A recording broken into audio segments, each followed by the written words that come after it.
Okay, Sunil Gavaskar joins us live from Adelaide. Sunny, what I'm going to do is break down India's performance into India's batting as well as India's bowling. And let's start with India's bowling. There's a general feeling now, after having seen the two test matches, especially the Adelaide Test match, that India are effectively playing with a one-man bowling attack in Jasprit Bumrah. How much do you agree with this sort of an assessment? Not quite, because Mohamed Siraj is a big-hearted bowler. He's capable of taking wickets as it showed today. But yes, I think Bumrah is the battering ram, and he needs support. What India lacks is a third bowler to keep the pressure on, and a fourth seamer. Nitish Reddy is a good trier, but he's not at the moment the kind of bowler who is going to take you 2 or 3 wickets. It's a very important aspect of the game. Look at number 3 for Australia. Scott Kohli comes in and picks crucial wickets. So that is where I think India is struggling a little bit. So as you said that you need some sort of support bowling to come, maybe in the third pacer or the fourth pacer. I know there is a lot of chatter right now in India, all trying to find out where is Mohamed Shami, how fit he's going to be, when is he going to join. That's aside. My question to you is that bowlers get injured. There are a lot of teams across the cricketing globe that will have an injured bowler here or two. But do we really now need to look at Mohamed Shami when he's going to be fit and coming? Don't you have someone like an Akashdeep who may not be Mohamed Shami, but we like to call him Mohamed Shami light because he gets the ball to seam just as Mohamed Shami. Maybe looked at him based on the conditions, something they could have gone in Adelaide? No, I think you've got to say that Harshit Rana bowled well in the Perth game. So you couldn't have left him out of the team for the Adelaide game. I think over here he probably was not used to bowling with the pink ball. That could be one of the reasons why he was expensive. So we've got to give him that little allowance. He's a young man playing only his second test match. He didn't bowl well. All of us saw that he didn't bowl well. It could be because of his lack of experience with the pink ball. But yes, I think when it comes to the next test and we go back to the red ball, it might be a question of either picking him or picking Akashdeep. Australia got a lot of left-hand bowlers, left-hand batters, and you can have somebody like an Akashdeep whose natural ball is the one that leaves the left-handers as a replacement for Harshit Rana. But that's for a few days. But I do believe that yes, I think taking a chance with Mohamed Shami will be just a little bit tough at the moment. But that is a selector's call. That was going to be my next question, Saimai. Provided if he's fit, he's got a fitness go from, let's say, the NCA. We're still waiting on exact details of that. But just assuming if he's 100% fit, would you send an SOS to him? Yes, because he's been a world-class bowler. Mohamed Shami has been a world-class bowler for India. There's a lot of regard, lot of respect, and maybe a little bit of apprehension about Mohamed Shami joining the Indian team for the next maybe last 2 test matches. It might be a little bit difficult for him to be in Australia in time for the third test, which is starting next week. It might be just a little bit difficult. But yes, I think if India is struggling, I would certainly look at flying Mohamed Shami in, yes. What would you make, Saimai, of the plans of the Indian bowlers today? Something we spoke about yesterday. You said that, listen, you'll have to change your line a bit, especially the length, looking at the pink ball and the kind of movement that you get with the pink ball. We saw that change, at least that there was an effort to change that. But what do you make of their plan? I'm going to take an example of, let's say, Travis Head.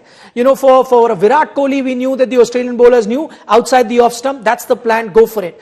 For a Travis Head, the entire cricketing world knows, we saw West Indies expose that at the start of an inning, he is a bit susceptible to short pitch bowling. The world knows about it. Do you think India were lacking there, not trying to implement this plan, which could have worked against a Travis Head? Well, it could have worked. That is the thing. This is the third big game, you could say, where India has failed to exploit that. I'm not saying that he would have got out, but what happens? Good bouncers mean that the next 2 or 3 deliveries, the batter is just a little bit careful, just a little bit shaky, trying to get onto the front foot, and that's where you can get him. In the World Test Championship final, we started to bowl to him when he was well past 100. In the World Cup final, again we didn't exploit that bit. In the first test at Perth, we did not do that. Here, We did not do that on a pitch. And Perth and Adelaide have been pitches where there's been a good carry, good bounce.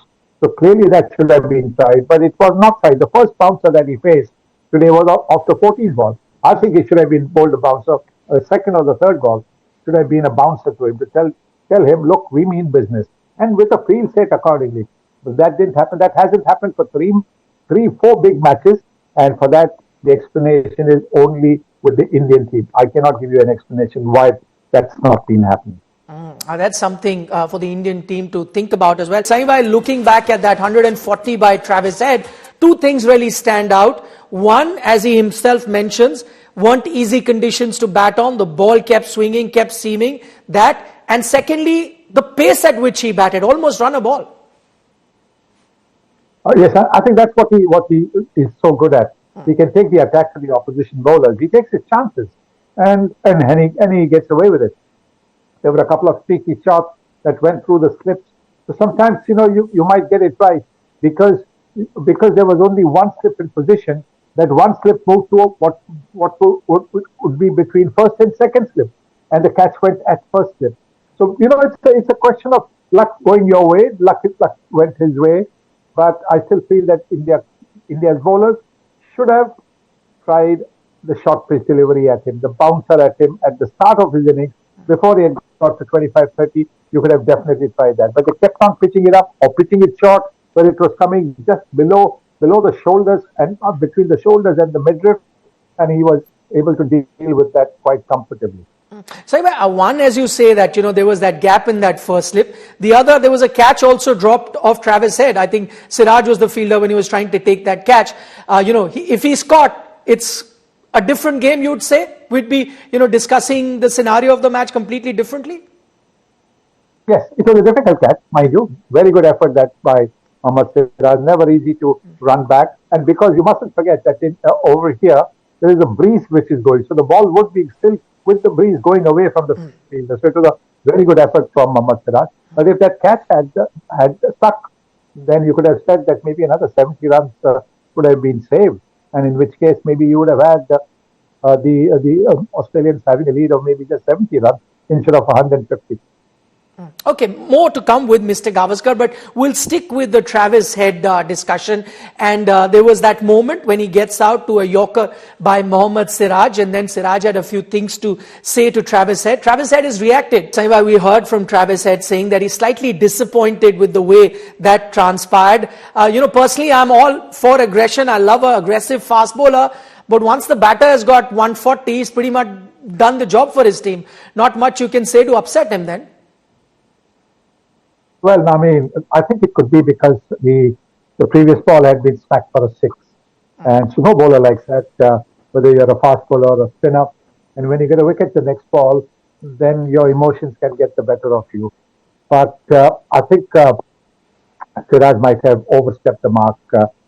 And that is the reason he might find he might have already found himself in front of the match referee after that. Because even there was an appeal for an LBW where he had gone past the batter, was running towards the slip. That is something that is frowned upon by the ICC. So maybe he has got to look to curb that. And that LBW, there was a thick inside edge. So the way he had run across meant that he could get into trouble. So he's somebody who bowls his heart out, no question about it.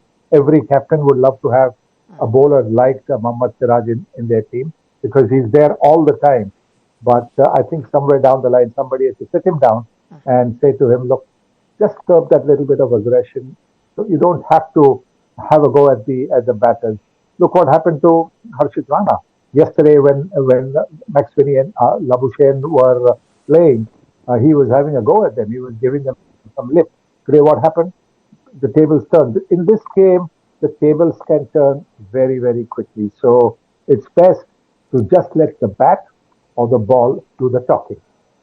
Okay, India were very, far back in this game, Sunny Bhai, and if they really needed to make a comeback, two of its star batters in Virat Kohli, Rohit Sharma needed to step up. I'm going to talk to you about both of them individually. Let's start with Virat Kohli.